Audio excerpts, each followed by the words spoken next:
glasses, and these are not my computer glasses up here, and these are my reading glasses, so I can't see anything. So, well, maybe I will just do this until we get moving. I really apologize that I have not yet found the Pioneer Girl,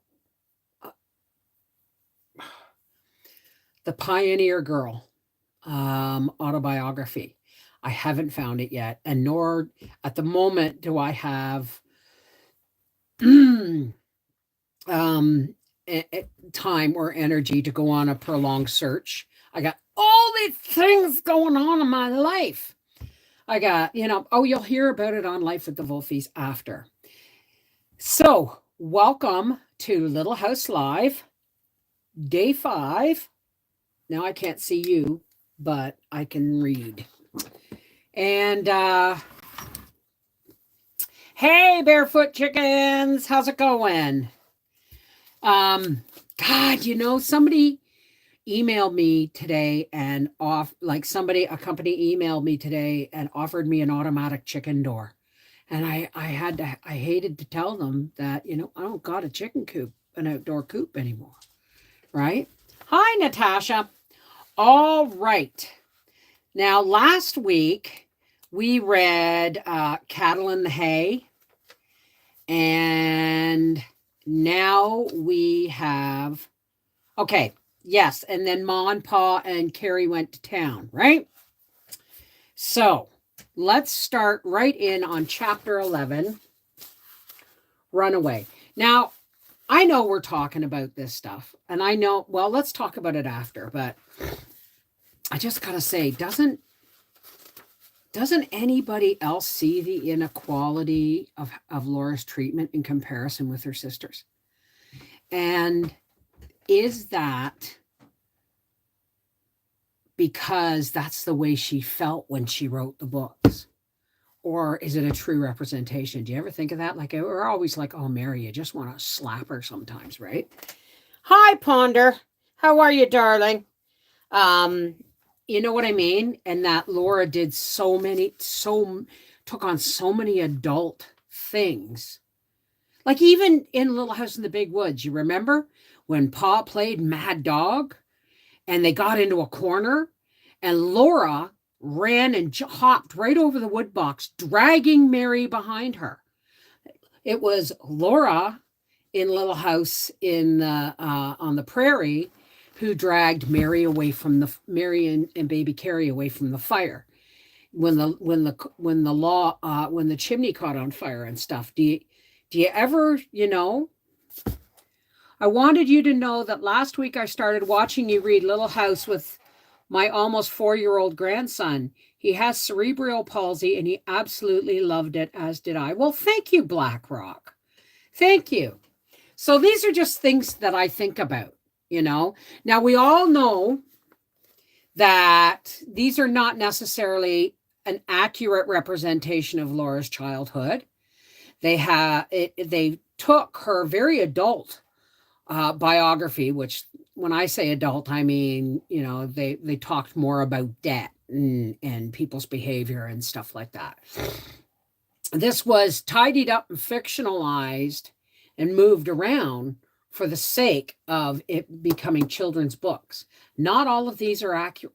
Not everything in these books is word to word to Laura's life. I have to say that every time I read. Okay? Although it's nice though, isn't it? Excuse me. I've been running around like a one-armed paper hanger in a decorating contest today. All right, chapter Runaway. Now remember, Laura and Mary are at home minding the house, and the cattle got into the hay and all that stuff. All that long, quiet afternoon, they stayed in the dugout. The cattle did not come back to the haystacks. Slowly, the sun went down to the western sky. Soon it would be time to meet the cattle at the big gray rock, and Laura and Mary wished that Pa and Ma would come home. Again and again, they went up to the path to look for the wagon. At last, they sat waiting with Jack on the grassy top of their house. The lower the sun went, the more attentive Jack's ears were. Often he and Laura stood up to look at the edge of the sky where the wagon had gone, though they could see it just as well when they were sitting down. Finally, Jack turned one ear that way, then the other. Then he looked up at Laura, and a waggle went from his neck to his stubby tail, kind of like Gracie. The wagon was coming. They all stood and watched it till it came out of the prairie. When Laura saw the oxen and Ma and Carrie on the wagon seat, she jumped up and down, swinging her sunbonnet, shouting, "They're coming! They're coming!" "They're coming awful fast," said Mary. Laura was still. She heard the wagon rattling loudly. Pete and Bright were coming very fast. They were running away. The wagon came bumpity-banging and bouncing. Laura saw Ma down in a corner of the wagon box, hanging on to and hugging Carrie. Pa came bounding along in jumps beside Bright, shouting and hitting at Bright with the goad. He was trying to turn Bright back from the creek bank. He couldn't do it, or he could not do it, sorry. The big oxen galloped nearer and nearer the steep edge. Bright was pushing Pa off it. They were all going over. The wagon, Ma, and Carrie were going to fall down the bank all the way down to the creek. Pa shouted a terrible shout. He struck Bright's head with all his might, and Bright swerved. Laura ran screaming. Jack jumped at Bright's nose. Then the wagon, Ma, and Carrie flashed by. Bright crashed against the stable, and suddenly everything was still. Pa ran after the wagon, and Laura ran behind him. "Whoa, Bright! Whoa, Pete!" he said. He held onto the wagon box and looked at Ma. We're all right, Charles," Ma said. Her face was gray, and she was shaking all over. Pete was trying to go on through the doorway into the stable, but he was yoked to Bright, and Bright was headed against the stable wall. Pa lifted Ma and Carrie out of the wagon, and Ma said, "Don't cry, Carrie. See, we're all right." Carrie's pink dress was torn down the front. She snuffled against Ma's neck and tried to stop crying as Ma told her. "Oh, Caroline, I thought you were going over the bank," Pa said. "I thought so too for a minute," Ma answered, "but I might have known you wouldn't let that happen." "Pshaw," said Pa. "It was good old Pete. He wasn't running away. Bright was. But Pete was only going along. He saw the stable and wanted his supper." But Laura knew that Ma and Carrie would have fallen down into the creek with the wagon and oxen if Pa had not run so fast and hit Bright so hard. She crowded against Ma's hoop skirt and hugged her tight and said, "Oh, Ma, oh, Ma." And so did Mary. There, said Ma. "All's well that ends well. Now, girls, help bring in the packages while Pa puts up the oxen." Can you imagine? It's like a runaway train. Like oxen are slow and plodding, but when they get moving, the momentum alone, right? And they're not that bright either, so they just go, right? They carried all the little packages into the dugout.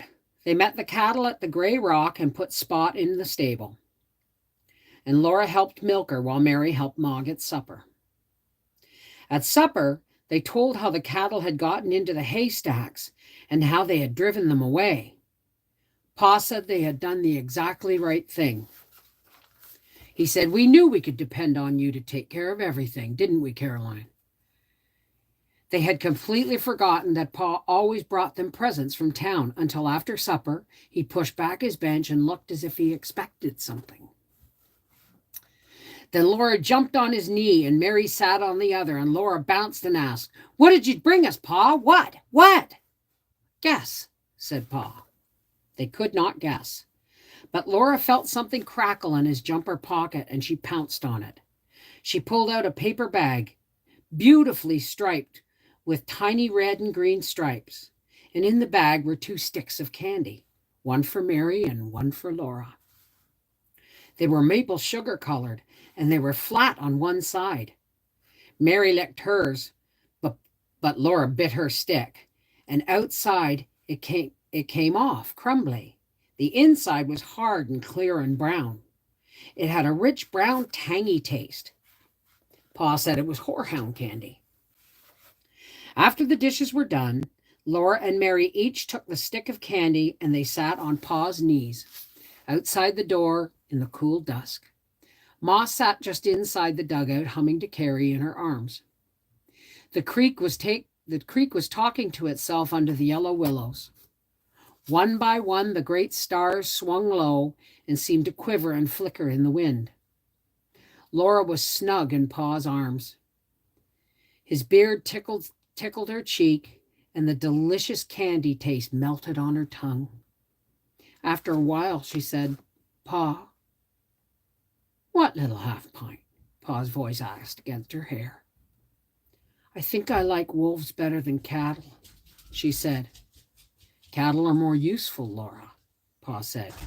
She thought about that a while, and then she said, "Anyway, I like wolves better."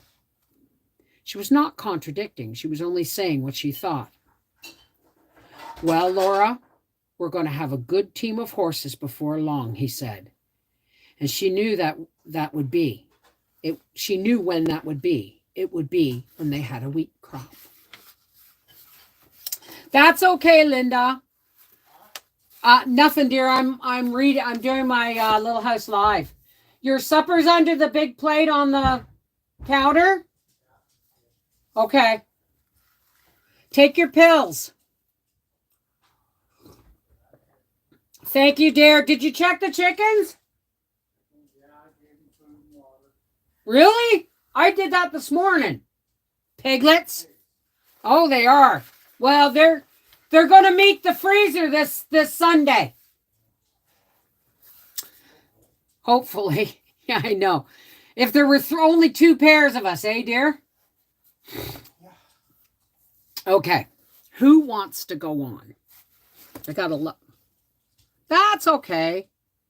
Lilu got sick and threw up. Oh, I'm sorry to hear that. Hey, Mary. All right. So,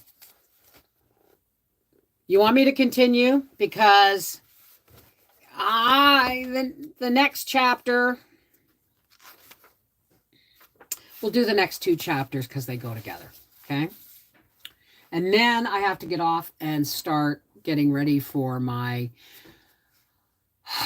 Thursday public live on Life with the Wolfies at 8 p.m. EDT, standing for Eastern Daylight Time. All right. Excuse me. Chapter 12, The Christmas Horses. Grasshopper weather was strange weather. Even at Thanksgiving, there was no snow. The door of the dugout was wide open while they ate Thanksgiving dinner. Laura could see across the bare willow tops, far over the prairie to the place where the sun would go down. There was not one speck of snow. The prairie was like soft yellow fur. The line where it met the sky was not sharp now. It was smudged and blurry. Grasshopper weather, Laura thought to herself. She thought of grasshoppers, long folded wings and their high-jointed hind legs. Their feet were thin and scratchy. Their heads were hard, with large eyes on the corners, and their jaws were tiny and nibbling. If you caught a grasshopper and held him, and gently poked a green blade of grass into its jaws, they nibbled it fast. They swiftly nibbled the whole grass blade.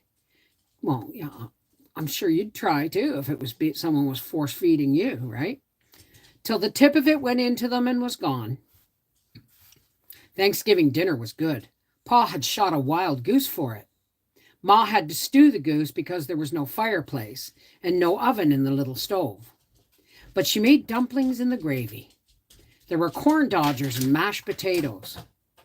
There were butter and milk and stewed dried plums, and 3 grains of parched corn lay beside each tin plate. Excuse me. At the first Thanksgiving dinner, the poor pilgrims had had nothing to eat but 3 parched grains of corn. Then the Indians came and brought them turkeys, so the pilgrims were thankful.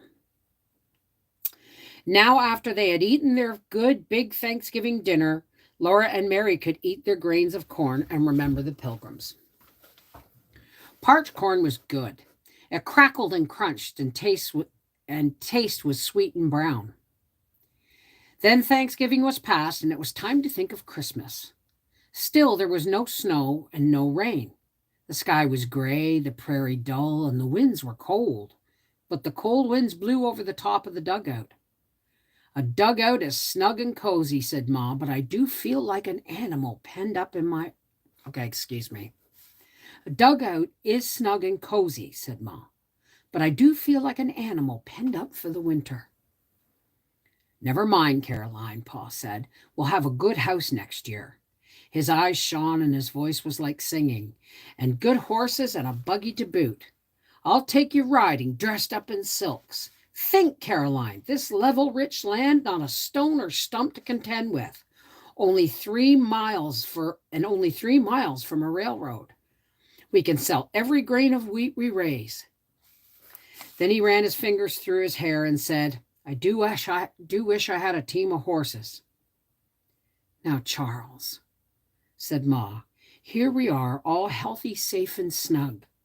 With food for winter, let's be thankful for what we have.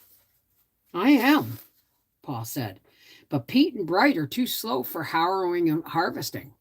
I've broken up that big field with them, but I can't put it all into wheat without horses. Then Laura had a chance to speak without interrupting. She said, there isn't any fireplace. Whatever are you talking about, Ma asked her. Santa Claus, Laura answered. Eat your supper, Laura, and let's not cross bridges until we come to them, said Ma. Laura and Mary knew that Santa Claus could not come down a chimney when there was no chimney. One day, Mary asked Ma how Santa Claus would come. Ma did not answer. Instead, she asked, what do you girls want for Christmas? She was ironing. One end of the ironing board was on the table and the other on the bedstead Pa had made. Oh, on the bedstead. Pa had made the bedstead that high on purpose. Carrie was playing on the bed and Ma and Mary sat at the table. Laura and Mary sat at the table. Mary was sorting quilt blocks and Laura was making a little apron for the rag doll Charlotte. The wind howled overhead and whined in the stovepipe, but there was no snow yet. Laura said, I want candy. So do I, said Mary. And Carrie cried, candy? And a new winter dress and a coat and a hood, said Mary. So do I, said Laura. And a dress for Charlotte, and Ma lifted the iron from the stove and held it out to them. They could test the iron. They licked their fingertips and touched them quicker than quick to the smooth hot bottom. It crackled and the iron was hot enough. Nowadays we put stoves under bubbles so kids can't get near them. Thank you, Mary and Laura, Ma said. She began carefully ironing around and over the patches of Pa's shirt. Do you know what Pa wants for Christmas? They did not know. Horses, said Ma. Would you girls like horses? Mary and Laura looked at each other. I only thought, Ma went on, if we all wished for horses and nothing but horses, then maybe... Laura felt queer. Horses were every day. They were not Christmas. If Pa got horses, he would trade for them. If Pa got horses, he would trade for them. Laura could not think of Santa Claus and horses at the same time. Ma, she cried, there is a Santa Claus, isn't there? Of course there's a Santa Claus, said Ma. She set the iron on the stove to heat again. The older you are, the more you know about Santa Claus, she said. You are so big now, you know he can't be just one man, don't you? You know he is everywhere on Christmas Eve. He's in the big woods and in Indian Territory and far away in York State and here. He comes down all the chimneys at the same time. You do know that, don't you? Yes, Ma, said Mary and Laura. Well, said Ma, then you see... I guess he's like angels, Mary said slowly. and Laura could see that just as well as Mary could. Then Ma told them something else about Santa Claus. He was everywhere, and besides that, he was all the time. When anyone was ever unselfish, that was Santa Claus. Christmas Eve, excuse me. Christmas Eve was the time when everybody was unselfish. On that one night, Santa Claus was everywhere because everybody altogether stopped being selfish and wanted other people to be happy. Oh, so that's where Christmas went. Sorry. And in the morning you saw what that had done. If everybody wanted everybody else to be happy all the time, then would it be Christmas all the time? Laura asked. And Ma said, yes, Laura. Laura thought about that, so did Mary. They thought and they looked at each other and they knew what Ma wanted them to do. She wanted them to wish for nothing but horses for Pa. They looked at each other again and they looked away quickly and they did not say anything. Even Mary, who was always so good, did not say a word. That night after supper, Pa drew Laura and Mary close to him in the crook of his arms. Laura looked up at his face, and then she snuggled against him and said, Pa, what is it, little half pint of sweet cider? Pa asked, and Laura said, Pa, I want Santa Claus to bring what? He asked. Horses, said Laura, if you will let me ride them sometimes. So do I, said Mary, but Laura had said it first. Pa was surprised. His eyes shone and bright at them. His eyes, shone soft and bright at them. Would you girls really like horses, he asked. Oh, yes, Pa, they said. In that case, Pa said, smiling, I have an idea that Santa Claus will bring us a fine team of horses. That settled it. They would not have any Christmas, only horses. Laura and Mary soberly undressed and soberly buttoned up their nightgowns and tied their nightcap strings. They knelt down together and said, Now I lay me down to sleep. I pray the Lord my soul to keep. If I should die before I wake, I pray the Lord my soul to take. And please bless Pa and Ma and Carrie and everybody and make me a good girl forever and ever. Amen. Quickly, Laura added in her own head, and please make me only glad about the Christmas horses, forever and ever, amen again. She climbed into the bed, and almost right away she was glad. She thought of horses sleek and shining, how their manes and tails blew in the wind, how they picked up their swift feet and sniffled at the air with velvety noses and looked at everything with bright, soft eyes. And Pa would let her ride them. Pa had tuned his fiddle and now set it against his shoulder. Overhead, the wind went wailing lonely in the cold dark, but in the dugout, everything was snug and cozy. Bits of firelight came through the seams of the stove and twinkled on Ma's steel knitting needles and tried to catch Pa's elbow. In the shadows, the bow was dancing. On the floor, Pa's toe was tapping, and the merry music hid the lonely crying of the wind. Oh, well, thank you, Mary. Alicia, I've been listening to you reading all the books for over a year and a half now. Brings back childhood memories of my childhood memories. Thank you so much. Well, you're more than welcome. Now, guys, I have an hour before I have to be on another live, but we do have time to read a Merry Christmas.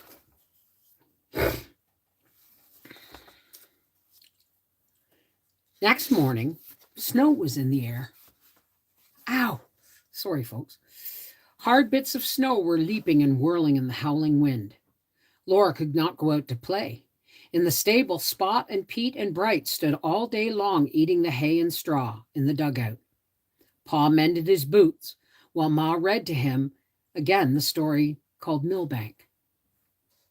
Mary sewed and Laura played with Charlotte. She could let Carrie hold Charlotte, but Carrie was too little to play with paper dolls. She might tear one. That afternoon, when Carrie was asleep, Ma beckoned Mary and Laura. Her face was shining with a secret. They put their heads close to hers, and she told them they could make a button string for Carrie's Christmas. They climbed onto the bed and turned their backs to Carrie and spread their laps wide. Ma brought them her button box. The box was almost full. Ma had saved buttons since she was smaller than Laura, and I wish I could find my buttons. And she had buttons for her mother, and she had buttons her mother had saved when her mother was a little girl. There were blue buttons and red buttons and silvery and goldy buttons, curved in buttons and tiny raised castles and bridges and trees on them, twinkling jet buttons, painted china buttons, striped buttons, buttons like juicy blackberries, and even one tiny dog head button. Laura squealed when she saw it. Shh, Ma hushed her. But Carrie did not wake up. Ma gave them all those buttons to make a button string for Carrie. After that, Laura did not mind staying in the dugout. When she saw the outdoors, the wind was driving snowdrifts across the bare frozen land. The creek was ice and the willow tops rattled in the dugout, and she and Mary had their secret. They played gently with Carrie and gave her everything she wanted. They cuddled her and sang to her and got her to sleep whenever they could. Then they worked on the button string. Mary had one end of the string and Laura had the other. They picked out buttons they wanted and strung them on the string. They held the string out and looked at it, took off some buttons and put on others. Sometimes they took every button off and started again. Then they were going to make the most beautiful button string in the world. One day, Ma told them this was the day before Christmas. They must finish the button string that day. They could not get Carrie to sleep. She ran and shouted, climbed on benches and jumped off, and skipped and sang. She did not get tired. Mary told her to sit still like a little lady, but she wouldn't. Laura let her hold Charlotte, and she jounced Charlotte up and down and flung her against the wall. Finally, Ma cuddled her and sang. Laura and Mary were perfectly still. Lower and lower, Ma sang, and Carrie's eyes blinked until they shut. When softly Ma stopped singing, Carrie's eyes popped open and she shouted, "More, Ma, more!" But at last she fell asleep. Then quickly, Laura and Mary finished the button string. Ma tied the ends together for them. It was done. They could not change one button more. It was a beautiful button string. That evening after supper, when Carrie was sound asleep, Ma hung her clean little pair of stockings from the table edge. Laura and Mary, in their nightgowns, slid the button string into one of the stockings. Then that was all. Mary and Laura were going to bed when Pa asked them, "Aren't you girls going to hang up your stockings?" "But I thought," Laura said, "I thought Santa Claus was going to bring us horses." "Maybe he will," said Pa. "But little girls always hang up their stockings on Christmas Eve, don't they?" Laura did not know what to think. Neither did Mary. Ma took 2 clean stockings out of the clothes box, and Pa helped hang them beside Carrie's. Laura and Mary said their prayers and went to sleep wondering. In the morning, Laura heard the fire crackling.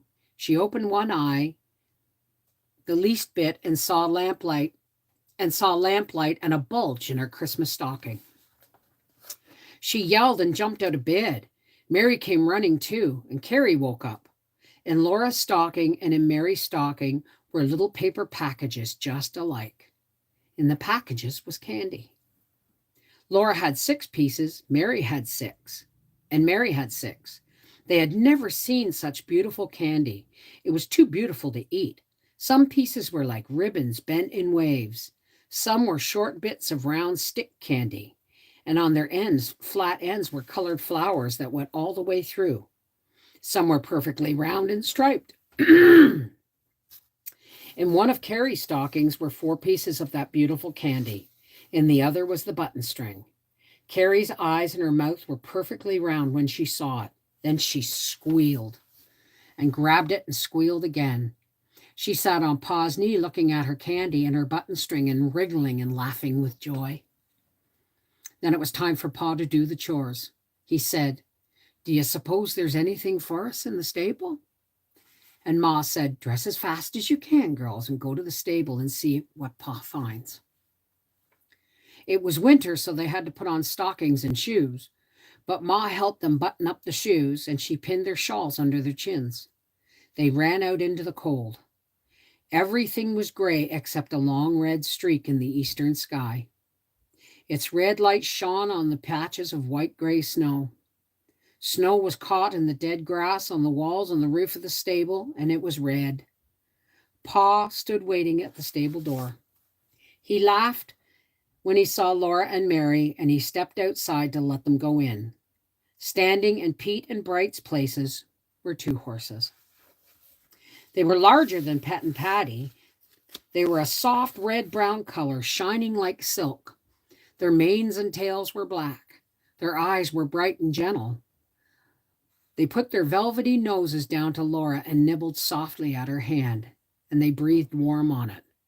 "Well, Flutterbudget," said Pa. "And Mary, how do you girls like your Christmas?"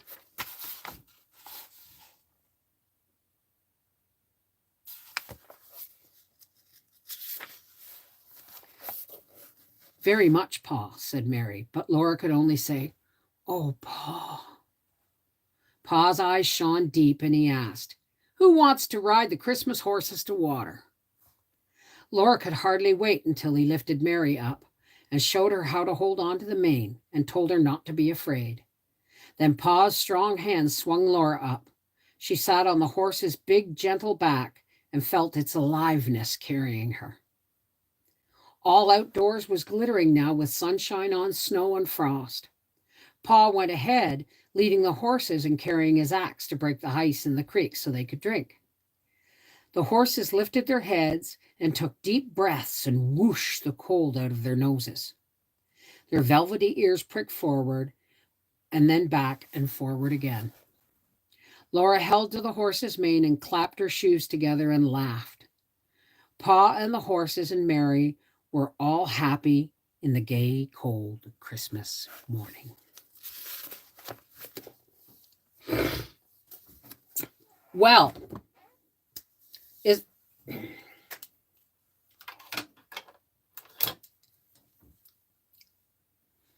I understand how why they needed the horses. What I don't understand is if they were going to give them candy anyway, Ma could have made a dress for Laura's doll and something for Mary out of the rag bag, along with the candy. They didn't have to ask. She didn't have to remind them that, their father, that the household need was greater than their own desire. You know what I mean? Alicia, I did that when I came into the room. What? Oh, okay. Yeah. So, but can you imagine a family of 5 living in a dugout where only one person lived with 2 dogs? It would be like not even much bigger than this room. Wouldn't that be wild? Anyway, folks, what did Jack get for Christmas?